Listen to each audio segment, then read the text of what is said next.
What's up, Hawks fans, and welcome back to the Are You Coach Show, brought to our sponsor, Mammoth Sports Construction. Here's Coach Park and Coach Diener. Coach Diener, I'll start with you. The team picked up 2 huge conference wins this past week, and one including against number 4, UMSL. Can you talk about what went into that big game?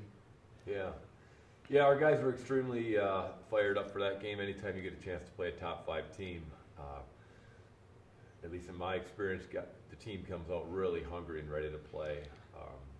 A lot of respect for them, not only with the ranking, but they're undefeated. So we came out with great energy defensively to make things difficult for them.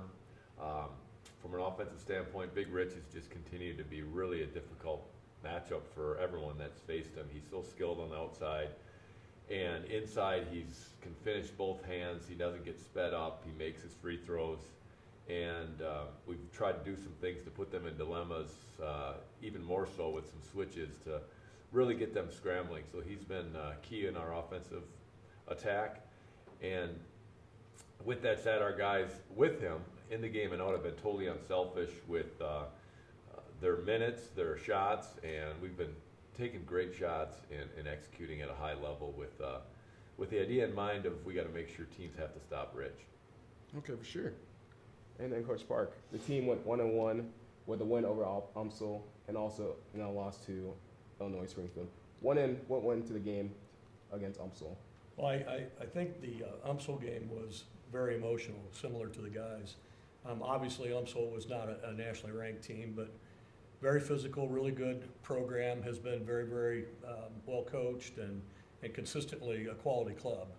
So to get a win against UMSL was a really important thing for us.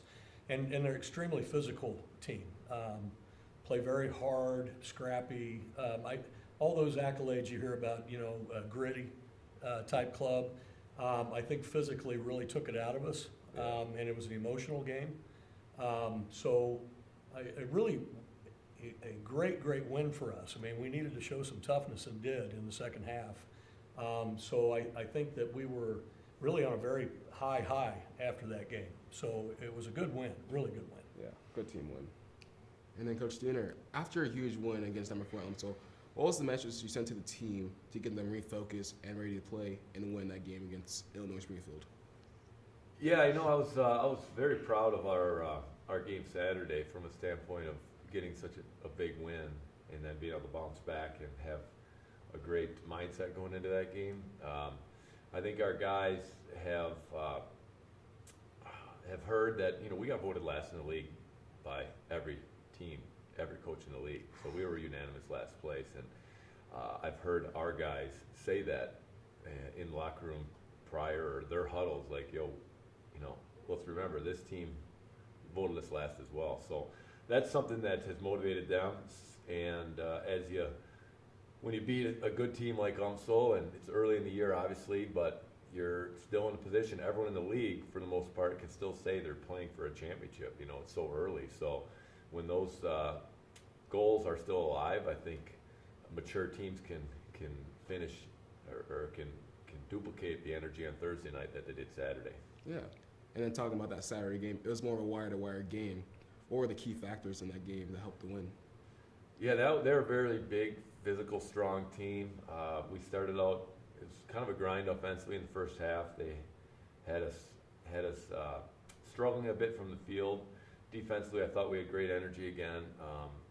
Rich was really good again in the second half and consistent, but we had a lot of guys make some big free throws and shots in that game that were huge for us. And anytime you're in a close game like that, every basket and every free throw is huge. So great contributions from guys, and got some key stops at the end. They had some possessions late that were hairy, but we got stops.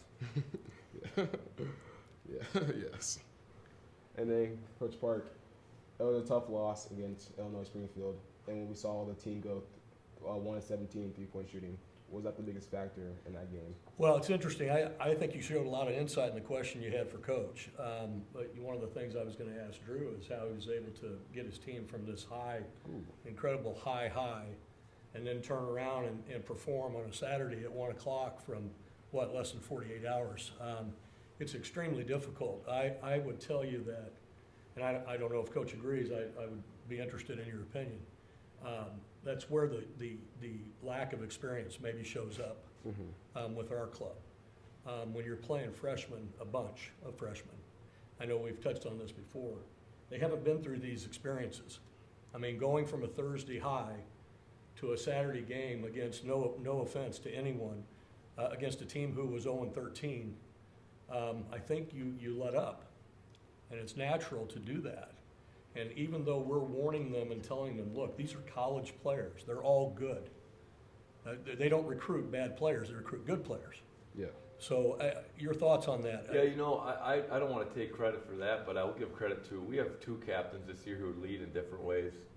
JT, our point guard, who's a senior, and Rich, who's a junior, that, like I said, they lead in totally different ways. But JT's a senior, this is his last chance at it, and he has, because of his work ethic, his mentality, the way he communicates with guys, he has their attention.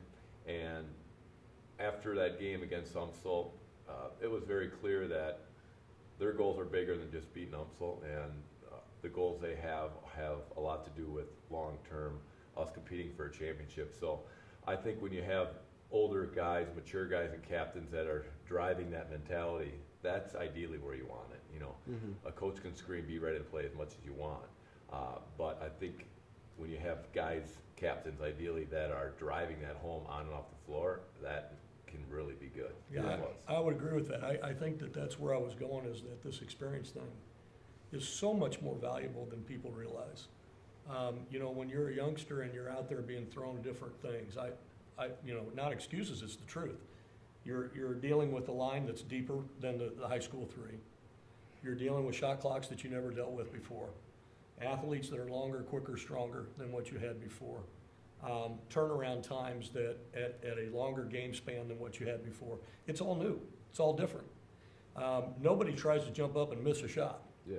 So you're 1 for 17, and then what do you got to do? You got to make up for that in other areas. And the point of fact is that we didn't make it up in any areas. Well, you got to guard better. You got to limit their scores. We just really, for lack of a better way to put it, we just really played poorly. So now we have to go. Okay, where are we going to go from here? Are we going to sit there and feel sorry for ourselves, which you can't do? I mean, we're halfway through the season. Come on, we got to wake up. We got to rebound. So the challenge now is can we rally? Can our older kids pull them together? Because it's not necessarily going to come from us, the staff. It's going to come from them. Are we going to rally around one another and say, okay, we've taken some licks now, we've taken some hits. Can we get this thing going again? Because we want to get back on a run. Yeah. Yeah. That was a great question, though. Yeah. And then both teams are on the road going against Truman and Quincy. Can you guys give a little preview? Yeah, I'll start. Quincy, I've looked at them, and they're 5-1 in the league. They got a new coach. They're playing really well. They are balanced, very balanced. Their top scorer averages 12 a game, and then it goes down from there. So they play really hard on D, long, athletic, run some great sets that looks like they play very unselfish, and obviously they're doing a lot right. They're 5-1 in the league, so they're tied for first place. So again, another huge challenge for us. Broken record for us. We're worried about us. we right at this point, we don't care who we're playing. We're all about what are we doing. We got to figure some things out. How do we become more consistent? How do we play better together? Who are we really? I mean, clearly we've become an inside team. We used to always be a 3-point shooting team. Yeah. Well, that's not our forte. That's not what we're good at.